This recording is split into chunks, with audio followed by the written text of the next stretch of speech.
sál sem sterkar brann. Í mörkum drepsins þar býr hún, sorg í brjósti, elskan síðar.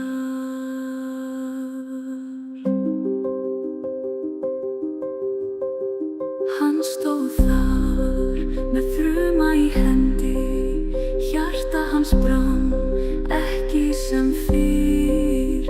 Skömm, hatur var þeim tengd, en elskan vex þó sá hinn svikna.